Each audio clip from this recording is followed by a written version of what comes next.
Get answers now from the White House. Sarah Huckabee Sanders joins us now. Sarah, thank you for joining us this morning. So you just Thanks saw for that being ad. Here. Good morning, George. We also heard from a key Republican member of Congress this week, Darrell Issa, who said that the Attorney General, Jeff Sessions, must recuse himself from this Russia investigation. Let's listen. You cannot have somebody, a friend of mine, Jeff Sessions, who was on the campaign and who is an appointee. You're going to need to use the special prosecutor's statute and office to take, not just to recuse. You can't just give it to your deputy. That's another political appointee. That is a senior Republican congressman. What's your response? Look, I think the real easy answer here is that the FBI has already said this story is BS. Those are their words, so I apologize to my mom. But literally, those are the words of the FBI, that this story is BS. They came to us. They approached us. We're putting that story out there. I think the American people deserve to know the truth, and that's exactly what it is, that there's nothing here. Just because reporters say something over and over and over again doesn't start to make it true. At some point, we get to a place where we've got to move on and start focusing on the things that the American people care about, and I don't think this is it. We've talked about it time and time and time again, asked and answered. Let's move forward. Let's start talking about the economy. Let's talk about education. Let's talk about border security. Let's talk about national security. That's what's keeping most Americans up at night. That's what they want us focused on, and that's what this administration is doing day in and day out. A couple of things there. First of all, the FBI has made officially no comment. The FBI director, James Comey, has had no comment. You're saying that the FBI told you that it was BS. The FBI hasn't said that at all. But I was asking a different question. The FBI investigation is continuing right now. The intelligence committees are continuing their investigations right now. And the question at hand is it appropriate for the Attorney General to oversee that investigation? Here are the Justice Department guidelines. They say that no DOJ employee may participate in a criminal investigation or prosecution if he has a personal or political relationship with any person or organization substantially involved in the conduct that is the subject of the investigation. How can it be appropriate for a key member of the Trump campaign to oversee an investigation into the Trump campaign? Look, George, we're confident whatever review that Congress wants to do, I think that's the first step. If they want to take that on, which there are two committees that are currently doing that, we're extremely confident that whatever review, they're all going to come to the same conclusion, that we had no involvement in this. The bigger thing here is if Democrats want to continue to relive their loss every single day by doing investigation or review after review, that's fine by us. We know why we won this race. It's because we had the better candidate with the better message. They didn't campaign in the right places. They didn't have a good candidate. And if they want to continue to relive that loss every single day, then we welcome that. That wasn't a Democrat. That was a Republican member of Congress. So just say that for the record. And I'll take your answer to say you don't believe that the Attorney General needs to recuse right now. On the investigations, though, you also saw Republican members George, of Congress. I don't think we're Hold there on, yet. let me finish the question right there. Yes, sir. You saw Republican members of Congress say this week that President Trump should release his tax returns. Senator Collins said that it may come to subpoenaing these tax returns. If Congress requests these tax returns as part of the investigation, will President Trump provide them? Look, that's a question you'd have to ask the president. But what I do know is that, again, we've answered this question. I guess I don't know how many times you have to answer the same question and people start to expect a different answer. Again, I wasn't saying that he shouldn't recuse himself or that he should. My point is I don't think we're there yet. Let's work through this process. You guys want to jump to the very end of the line. That's not how this works. Typically, you go through a congressional oversight review. We're doing that. Let's not go to the very end of the extreme. Let's let this play out the way that it should. But again, I go back to, if you guys want to continue to relive this loss, then let's do that. But at the same time, while the Democrats and even maybe some of the Republicans, as you mentioned, want to talk about that, what we're focused on in this administration is what we campaigned on and achieving those goals and making sure that America is moving forward. Again, I was asking about the FBI and the Justice Department investigation, not the congressional. But let's move on to the State of the Union. One of the big questions at the State of the Union coming up, I guess it's not a State of the Union, the address to Congress on Tuesday will be what to do with Obamacare in this and what the president is going to say should be done. During the campaign, he said that everyone's got to be covered. As recently as January 15th, he told the Washington Post, we're going to have insurance for everybody.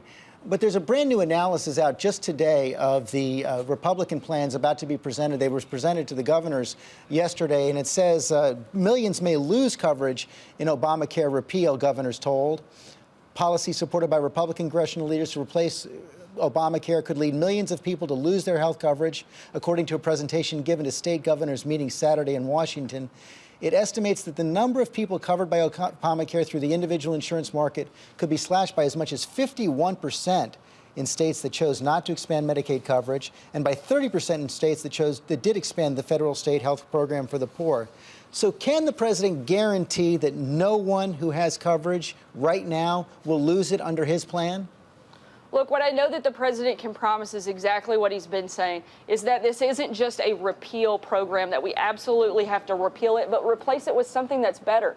George, even Democrats will admit that Obamacare is simply not sustainable. It's collapsing under itself. It cannot maintain the track that we're on. We have to make big changes. I think both Republicans and Democrats agree with that. This was a program that was shoved through with so many problems, and we're still every day finding out new problems to this program. We know that we can't just repeal it and not do anything else. We have to repeal it, and we have to replace it with something better. That's what this president's committed to doing. Well, that's what I want to ask you about right there. You say replace it with something better. So does that mean that no one who has coverage now will lose it?